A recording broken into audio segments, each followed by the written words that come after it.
आओ आला हजरत की बारगाह में आओ, देखो सादाते किराम की क्या अजमत हुआ करती है, उनका क्या मकाम हुआ करता है, उनकी क्या फजीलत बुलंदी हुआ करती है।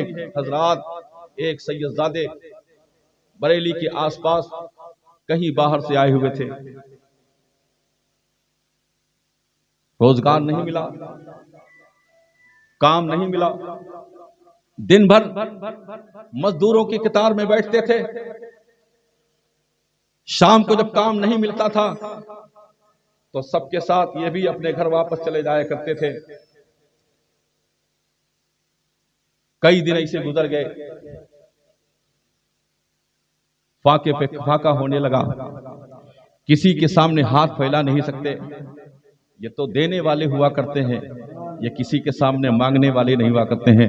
और आज भी आले रसूल के अंदर ये शान हुआ करती है, आले रसूल का ये मामला रहा करता है कि वो किसी के सामने हाथ नहीं फैलाया करते हैं, बल्कि हाथ फैलाने वाले को वो अता किया करते हैं।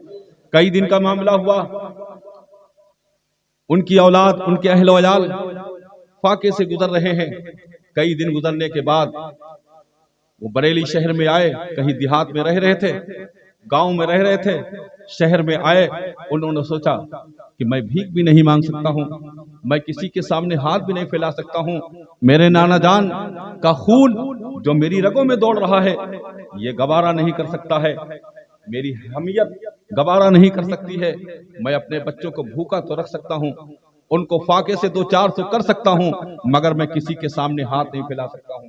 कई दिन गुजर जाने के बाद कहारों की झुरमुट में आके बैठ गए और सरकार आला हजरत अजीमुल बरकत फाज़िल बरेलवी अलैहि रहमत व रिज़वान की पुराने शहर वालों ने दावत का एहतमाम किया। पालकी मंगाई गई, उन पालकी उठाने वालों में ये आले रसूल भी है। उन्होंने सोचा चलो कोई काम नहीं मिला है, आज कई दिन के बाद में आज मजदूरी का मौका मिला है, चलो पालकी उठा लिया जाए। हमको तो मजदूरी करने से मतलब है, मजदूरी मिलेगी, अपने बच्चों के लिए खाने का इंतजाम करके जाएंगे।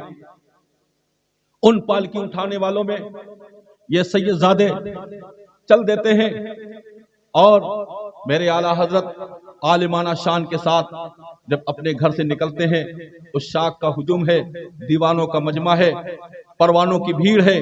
परवानों की भीड़ में उस शाख के मजमे में आला हजरत निहायत ही आलिमाना शान के साथ पालकी के करीब आते हैं, पालकी में बैठ जाते हैं।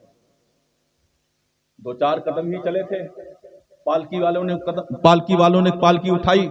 ये सैयदजादे आले रसूल भी अपने कांधे पर पालकी का पाया रखे हुए थे। मेरे आला हजरत को आले रसूल की खुशबू महसूस हुई, बेचैन होकर के पालकी से बाहर निकले और कहा रोको रोको रोको। आला हजरत के हुक्म पर, फाज़िल बरेलवी के हुक्म पर पालकी को रोका जाता है और मेरे आला हजरत फरमाते हैं कि इन कहारों में पालकी उठाने वालों ने मुझे सैयद की खुशबू मिल रही है। जो देख के पहचाने उसे हजरत कहा जाता है, हम पहचाने तो हम देख के पहचाने। हाफिज अशहद रजा साहब सैयदजादे को पहचाने तो देख के पहचाने, उलमा पहचाने सैयदजादे को देख के पहचाने, लोग पहचाने तो सैयदजादे को देख के पहचाने।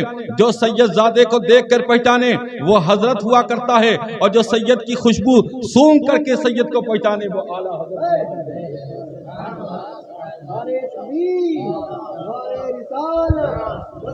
आला हजरत शाने आला हजरत हुजूर सैयदी सरकार शाहिद मियां साहब क़िबला फैजाने हामिदे मिल्लत, फैजाने हामिदे मिल्लत, शहजादे हुजूर हामिदे मिल्लत। आला हजरत पालकी से बाहर, पालकी से निकले,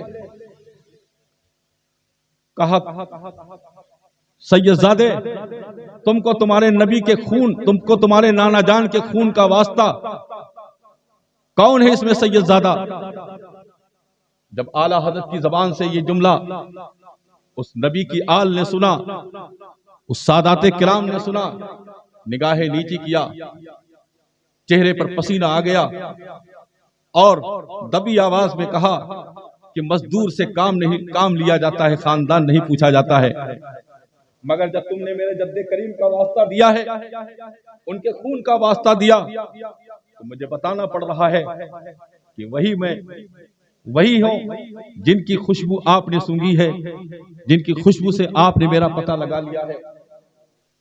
जब आपने मेरे जद्दे करीम, मेरे नाना जान सल्लल्लाहु ताला अलैहि वसल्लम का वास्ता दिया, तो अब मुझे बताना पड़ रहा है मैं ही वो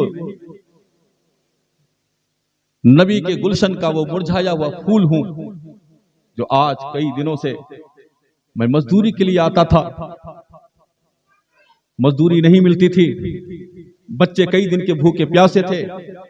मैंने सोचा कि मजदूरी नहीं मिली है मगर मैं हाथ नहीं फैला सकता हूं।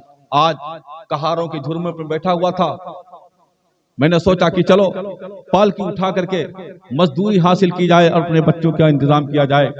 हजरात, अगर हम होते तो हमारा हाल ये होता कि अगर हमने जान लिया कि सैयदजादे हैं, मान लिया हम रिक्शे को बैठे, ये रिक्शा नहीं, ऑटो रिक्शा नहीं, वो रिक्शा जो पहले चलता था, अगर उस पर बैठ गए सैयद साहब की बारगाह में, इनकी मौजूदगी में मैं अर्ज करता हूं, और हमने पूछ लिया कि भाई आप कौन है फला, तो उन्होंने बताया कि हम सैयद हैं, तो हम क्या करते हैं कि अगर उनके 50 रुपए बनते हैं तो हमने 100 रुपए दे दिए।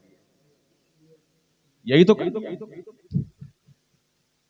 अगर हमारे घर में कोई मजदूर आ गया, वो सैयद है, तो अगर 300 रुपए मजदूरी बनती है तो हमने बस इतना कर दिया कि उसको 600 रुपए दे दिए।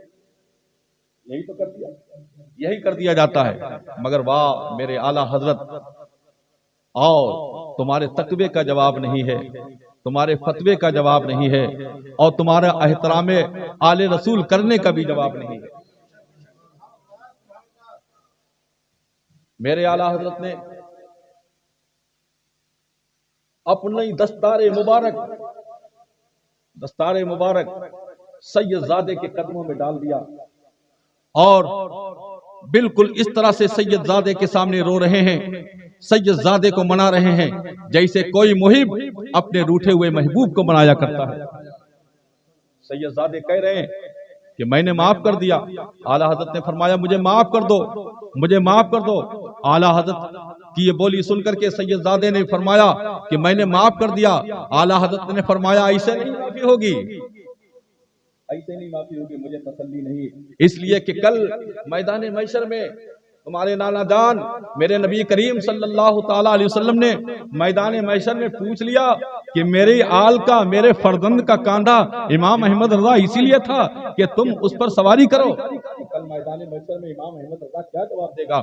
लिहाजा मेरी माफी ऐसे नहीं होगी, बल्कि जितने कदम मैं तुम्हारे कांधे पर सवार होकर के पालकी पे बैठा हूं, उतने उससे ज्यादा कदम जब तक मैं पालकी में बिठाल करके पालकी का पाया अपने कांधों पे रख करके नहीं चलूंगा, इमाम अहमद रजा को तसल्ली नहीं हो सकती।